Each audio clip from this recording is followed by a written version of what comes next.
मंडळी, आज आपण कमी वेळामध्ये मस्त वाफाळती गरमागरम अळूची पारंपरिक पद्धतीने पातळ भाजी बनवून घेणार आहोत. जास्त भांड्यांचा पसारा न करता, शेंगदाणे डाळ काहीच न भिजवता एकदम सोप्या पद्धतीने आणि झटपट होणारी आजची आपली ही अळूची पातळ भाजी आहे. अळूची भाजी बनवण्यासाठी सर्वात आधी मी अशी अळूची पाने घेतली आहेत. ही अळूची पाने आपल्याला वर्षभर बाजारात उपलब्ध असतात. महत्त्वाचं म्हणजे ह्या पानांपासून आपण वडी सुद्धा बनवू शकतो. अळूच्या भाजीसाठी पातळ अळूची पाने सुद्धा वापरतात. जर तशी पाने असतील तर ती सुद्धा घेऊ शकता. पाने आणि देठ आपल्याला स्वच्छ धुवून घ्यायचे आहेत. इथे मी अळूची 8 ते 10 पाने वापरणार आहे. पाने स्वच्छ धुवून घेतल्यानंतर पानांच्या मागचा जाड शिरा काढून टाकायच्या. जसं आपण अळूचे देठ सोलून घेतो तशाच ह्या शिरा काढून टाकायच्या आहेत.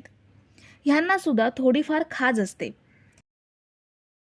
सर्व पानांच्या शिरा काढून झाल्यावरती पानं ह्या पद्धतीने दुमडून एकावर एक सगळी पानं ठेवायची आणि पानांचा रोल करून घ्यायचा. पानांचा रोल केल्यावर रोलचे उभे 2 ते 3 भाग करून घ्यायचे आणि एक एक भाग बारीक कापून घ्यायचा. हे बघा, मी सगळी पानं बारीक चिरून घेतली आहे. आता देठ कसे कापायचे ते पाहूयात.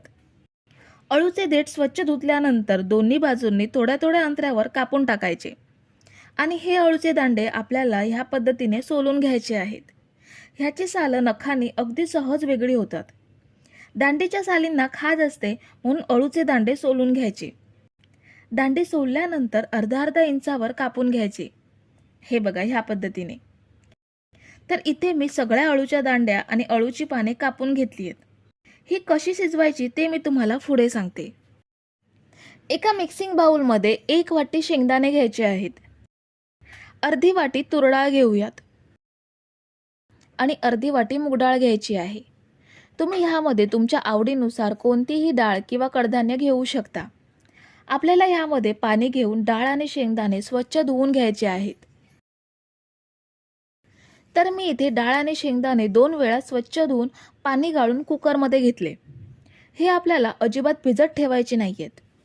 ह्यामध्ये मी 4 ते 5 तिखट हिरव्या मिरच्या घेते. मिरच्यांचं प्रमाण तुम्ही आवडीनुसार कमी जास्त करू शकता. आता यामध्ये बारीक चिरून घेतलेलं अळू ॲड करूयात. अळू घेतल्यानंतर ह्यामध्ये शिजवण्यासाठी पाणी ॲड करायचं आहे. खूप जास्त पाणी वापरायचं नाहीये. जेवढी अळूची पाने बुडतील तेवढंच पाणी आपल्याला यामध्ये ॲड करायचं आहे. हे बघा, अगदी बरोबर अळूची पाने बुडतील एवढंच पाणी आपण घेतलंय. आता झाकण लावून आपण याच्या मीडियम गॅसवरती 3 शिट्ट्या करून घेऊयात. किंवा तुमच्या कुकरला भाज्या किंवा डाळी शिजण्यासाठी जेवढा वेळ लागत असेल तेवढा वेळ कुकर गॅसवरती ठेवून अळू आणि डाळी शिजवून घेऊयात. तर आपण कुकरच्या 3 शिट्ट्या करून घेतल्यात. हे बघा, डाळी आणि अळू खूप छान मऊसर शिजलं गेलंय. आता यामध्ये 2 चमचे बेसन किंवा डाळीचं पीठ ॲड करायचं आहे. आपण ह्यामध्ये कुठचंही वाटण वापरणार नाही आहोत. त्यामुळे अळूला घट्टपणा येण्यासाठी आपण 2 चमचे बेसन ॲड केलं. चिंचेचा कोळ घेऊयात. लिंबा एवढी चिंच भिजवून त्याचं पाणी ॲड केलं. चिंचेमुळे अळूला छान चटपटीतपणा येईलच, शिवाय घशाला खास सुद्धा येणार नाही. आता हे आपण अळूच्या भाजीत मिक्स करून घेऊयात. जर तुमच्याकडे असा हँड बीटर असेल तर ह्या पद्धतीने अळू घोटून घ्यायचं, म्हणजे सगळं छान एकजीव होऊन मऊसर भाजी तयार होते. आता या अळूला आपल्याला फोडणी द्यायची आहे.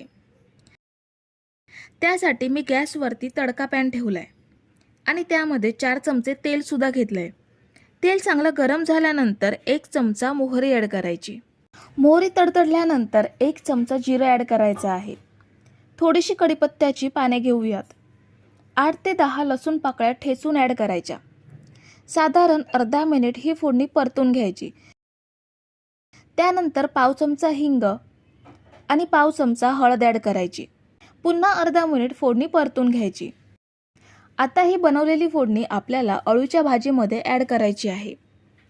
तुमच्याकडे जर असा तडका पॅन नसेल तर कुठच्याही छोट्या पातेल्यामध्ये फोडणी तयार करून घेऊ शकता. फोडणी अळूच्या भाजीमध्ये मिक्स करूयात.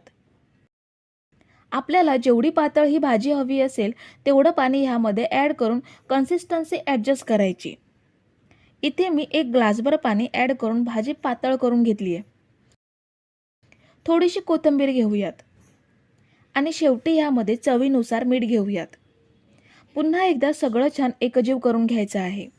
तुम्ही जर अळूची भाजी नैवेद्यासाठी बनवणार असाल आणि लसूणचा वापर जेवणात करत नसाल तर लसूण नाही वापरला तरीही चालेल. आता या भाजीला एक उकळी काढून घेऊयात. तुम्ही जर इथेपर्यंत रेसिपी बघताय तर तुम्हाला एक विनंती आहे की व्हिडिओला एक लाईक जरूर करा. तर ही बघा आपल्या भाजीला मस्त अशी उकळी आलेली आहे आणि अळूच्या भाजीचा घमघमाट पूर्ण घरभर पसरलेला आहे. आहे की नाही अळूच्या पातळ भाजीची सर्वात सोपी पद्धत? जो कोणी पहिल्यांदा बनवत असेल तो सुद्धा अगदी सहज बनवेल एवढी सोपी पद्धत आहे. भांड्यांचा जास्त पसारा नाही की कडधान्य भिजवण्याची सुद्धा गरज नाही. ही भाजी आपण एका भांड्यात काढून घेऊयात.